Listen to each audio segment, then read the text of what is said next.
Hey guys, so we got Fuji here today. We're going to do her go home video. We're going to go over all the commands that she knows and how to do it. So we're going to start off with a simple one. The first one is sit. So what Casey's doing is putting her hand up to the sky, kind of, and asking her to sit. Essentially what we're doing is just asking her to sit her butt down with her body language, and we give her a treat. We'll go ahead and do that one more time.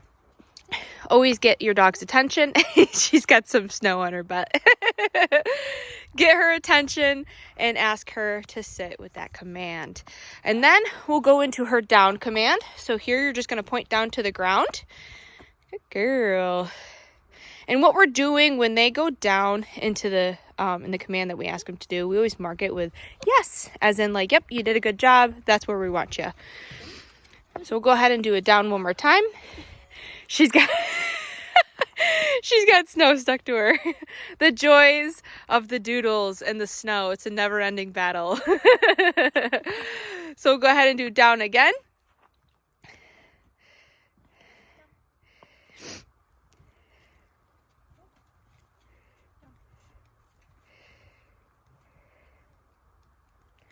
So another thing too is actually, if you watch Casey's body language, she's actually a little close to Fuji.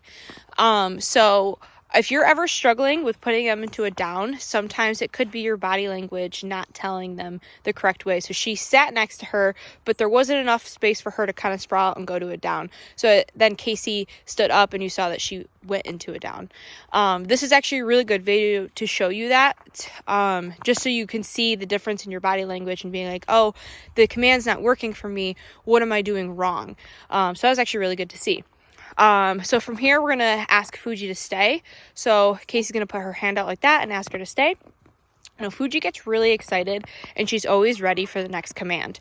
So if she ever pops up because she's anticipating to come to Casey, because she's, you know, like, you release me and I'm going to come to you for the treat. She's anticipating that. So we're just going to go back and remind her, no, I need you to stay until I release you. And the release command is okay. So here, good job. She's going to say okay, and then Fuji comes to her. Very good, Fuji. So any command that Fuji's in, you release by saying okay. And usually we just like tap our leg, just be like, yep, you're free from that command. You're good to go. So be persistent. If she ever gets out of the command, just remind her again. She loves working, so she's always ready to do the next command. So she gets very excited. You can see her tail wagging. She's just ready. Her focus is very good. She's always ready to work and do things. So the next command we're going to go into is her place command. So here we just have this raised bed platform thing here, and what we do is we just point and help guide them onto the place and tell them place, and then we can tell them stay. And this is a good example. If she ever pops up, just put her right back on there. Nope, I need you to place on here. That place board might be a little too small for her to lay down on. So that's another thing to like take into consideration. I don't get picky about whether they can lay down or sit. Because like right now you can see how the place board is just like a little too small for her to like kind of lay down and get comfortable. So if she wants to sit, that's totally fine. I just want you to know that you have to stay on that target. So a place essentially is anything they can identify, get up on. It's got to be identifiable from the ground. So you can use like a placemat, you can use a dog bed, you can use a blanket. It just has to be different from the surface of the ground. So if I can't place Fuji down on the ground like this, because then this whole area would look like place and it would defeat the purpose. So place is really just an object for them to get up onto and hang out on. I love using this whenever I'm like cooking dinner and I want my dogs out of the kitchen.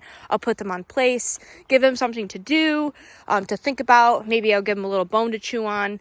I want you to hang out here. Or even at dinner time, you don't want them, near the dinner table when you're eating. Put them on place, hang out there. Place is great. We love it.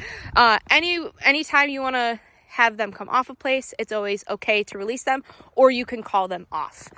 So that's place. Good girl, Fuji. So now we're going to walk over to the car and we're going to work on up and wait. So here, Casey's going to bring her over to the car and she's going to tell Fuji to get up into the car. Good. So up is really just get up into whatever or up onto something. And we're going to shut the door, and then Casey's going to open the door back up. And what we're going to do is we're going to tell her to wait when we open up the door, because I never want my dog rushing out of the car in case I'm in a heavy traffic area, or, you know, you're going to the vet's, park, whatever. That way I can open my door, tell her to wait. She's not going to rush out. I can put the leash on if I need to, and then I can release her when I'm ready for her to be released out of the car, which is okay. Or you can call her out saying, Fuji, come. Whatever works for you guys. So we just go ahead and call her out. Good girl, Fuji. Very good. And then we'll just go ahead and shut the door, and then we'll go for our little walk, and we'll work on or show you guys her loose leash walking. So I always say pick a side, whether it's your left or your right, whatever you prefer to walk your dog on, but always pick a side, because I don't want my dog weaving in and out in front of me or going behind me. I want them to stay in a certain spot so they know that they have to hang out in this area. So if Fuji ever gets in front of you, change direction and guide her back to the area you want her in. Good girl. Good job. Change direction again if she looks like she's going to get in front of you. Be engaging. Reward your dog for looking at you while walking next to you, because that will build them wanting to be next to you, because they can get distracted. If you're just walking with your dog and not saying anything or not engaging, they could get distracted, something could smell nice, and then they end up in front of you. So I always am really engaging on my walks when I first start walking, so they know, hey, I want you to hang out in this space right here. And Fuji's a pretty good walker. You're a pretty good girl. Yes. Good girl. Good job. And then you can, if you want your dog to sniff around or anything like that, you can go ahead and release her from her heel command, and you can say, okay, give her the length of the leash. She can sniff around, she can go potty, you know, let her do her thing, and then you can call her back into the spot that you want her to, and then start your walk again. So go right here. She's gonna call her. Good, very good. Good job. And then our last command that we have is our recall. So we'll go ahead and walk back into the driveway here. Good job, Fuji. So we'll go ahead, let her get in front. Just release her from whatever command she was in. She can walk around. And then what Casey's gonna do is we're gonna show you. It's like here, she's gonna say Fuji's name, and then she's gonna call her. Now, if you watch Casey's body language, she kind of crouches down, she gets excited, and she brings Fuji towards her as she recalls her. So the key to recall, when you're working on this, crouching down, be more exciting than anything that's going on. Use high value treats. And then when you call her, always say the name first, and then say, Fuji, come. When you get that attention, get really excited when she starts heading your way. And then you want to be able to grab her collar. So I always say, in case of an emergency, Hi's a good girl. Yeah. You want your toy, Fuji? So I always say, make sure to grab their collar in case of emergency. So when I recall my dog, I always like to be able to grab them if I have to.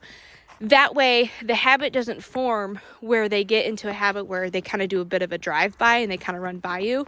That's why I always say, hey, I want you right here in my space, so you can grab them. And then when you're done with your recall or pets or whatever you want your dog to do, you can go ahead and release her. She's free to go. And I liked to show that Fuji loves fluffy stuffed animals. It's her favorite thing. She loves to carry them in her mouth. It's like the best thing in the world for her. So if you have fluffy stuffed animals for Fuji, she would love you for that. It brings her joy, and it brings us joy watching her with her stuffed animals. So yeah, and that's all of Fuji's commands. So good girl.